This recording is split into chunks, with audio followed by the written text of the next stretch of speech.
Ang alam ko natapos ng kapitan, accountancy, tsaka engineering sa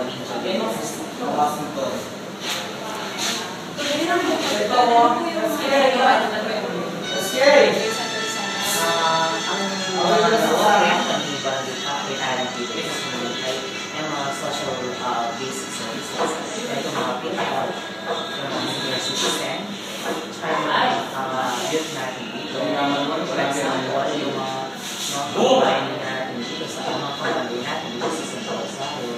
Halos lahat ng mga pamilya dito meron ng pag-help at nangyayari. Tapos yung mga senior citizen, every quarter binibigyan nila ng tulong sa mga senior citizen. Yung mga yung mga kabataan, binibigyan nila ng mga basic services. Sample nila, balik mo na yung mga klase.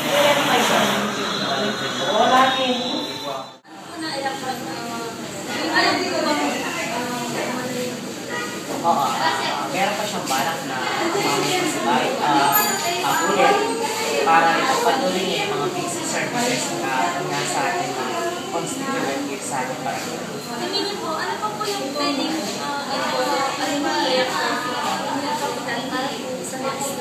next time. Alam mo yung balak na proyekto ni Kapitan, although ngayon taon na ito, meron na kami livelihood sa mga kababayan natin. Gusto niya pang palalawakin yung livelihood program na dito.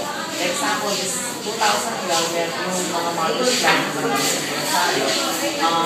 Sinulan namin sila gumawa ng mga coach meeting para pagpagdagdag sa kanilang hanap buhay araw. Bilang barangay secretary, kasi wala siya. Kuya Gary, tamo po yung